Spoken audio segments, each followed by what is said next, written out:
Well, hello, and welcome to another episode of Critical Weight Theory. So, on January 20, 2025, Donald Trump was inaugurated for a second term, a presidency that split the country right down the middle. Well, even further down the middle, I guess you could say.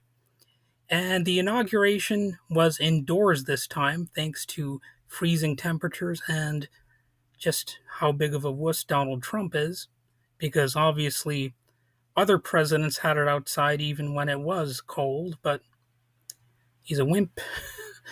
But the cold wasn't just in the air, though, it was also in the mood.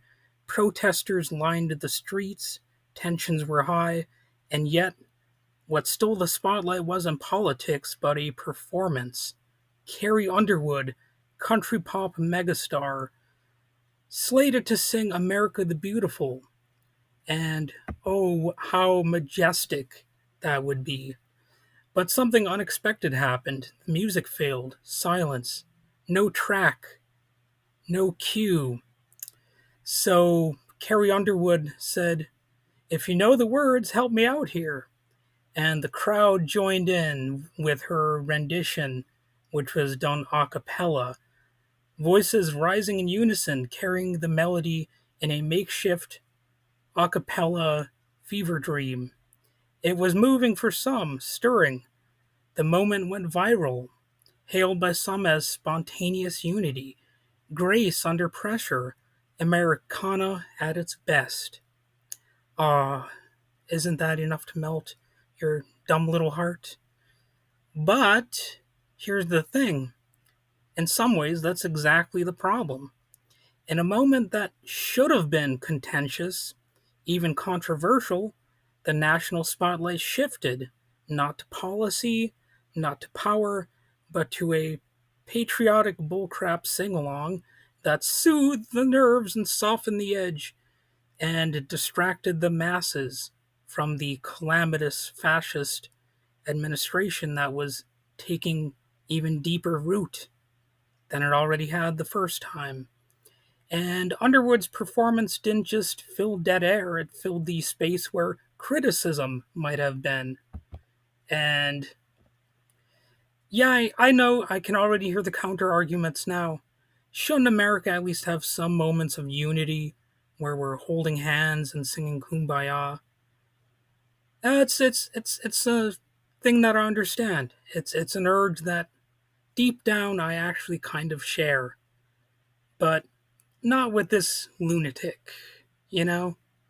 There's there's no sense in letting a crazy clown who's running the country into the ground as I speak have a nice little pleasant day where everything is beautiful and wonderful as he throws who knows how many thousands of people out of work and is threatening to invade Canada and Mexico and Greenland. I mean Canada. I personally did not envision that as something that would happen, that he would start threatening Canada, but here we are. And of course, he's now threatening the very process of due process and lying every every which way that he possibly can and being as corrupt as one could possibly be, accepting that little jet from Qatar. I think what was that, like $400 million bribe that he accepted right out in the open. And even a lot of the MAGA morons are like, that's a step too far. And you know what? They might be right, but they're too little too late. And you know that when push comes to shove, they're going to lose their spine again and they're going to just revert back to their own old jello form. Like they have no spines. And there may be moments where they can find their spine, but for the most part, it's lacking. I'll just put it that way. And let's be honest, America the Beautiful isn't just a song, it's a signal, sort of like a shield, too. It paints over division with sentimental unity. And in this context, it became propaganda, not just because of the notes, but because of the timing and the overall context. There's a psychological phenomenon called the spiral of silence. It describes how people with dissenting views often stay quiet when they think their opinion is unpopular. So, a crowd singing America the Beautiful at a Trump inauguration, that's not just a feel good moment, it's a cultural signal, one that says, this is normal, this is America, this is fine. There's nothing wrong with what is about to take place. So it pressures critics to shut up and sit down, and that is typically how propaganda works in general. So Carrie Underwood later said she was honored to perform and hoped her presence could promote unity. But her participation, especially in that moment, didn't just unify, it diluted and it distracted. So it only unified people in terms of inaction and cowardice and just letting people's rights be whittled away. So, uh, opera singer who was there and who sang, named Christopher Macchio, said, I was looking forward to seeing 100,000 people across the National Mall, but they weren't there. The crowd was smaller, the energy more contained, and maybe not by any coincidence, but the image was more carefully managed. So there's a brief history of the song in question that I'm going to go over. America the Beautiful was born as a poem in 1893.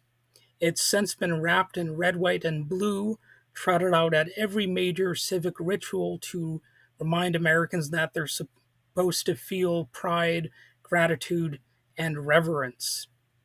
So it's a nice little tune. It's something that people find to be beautiful, but it is, in moments like this, an emotional shorthand that becomes a tool not for healing, but for silencing.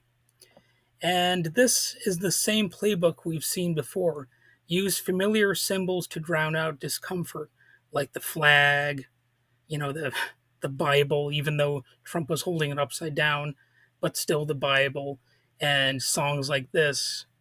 So they want to swap accountability for things like the anthem, turn public scrutiny into public sing along, and make all of the criticisms just dissipate into the fog. So Carrie Underwood didn't plan to be the center of the narrative, uh, but knowingly or not, she helped shape it.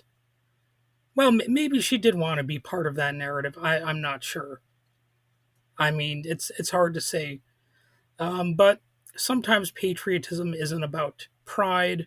Sometimes it's more about pressure.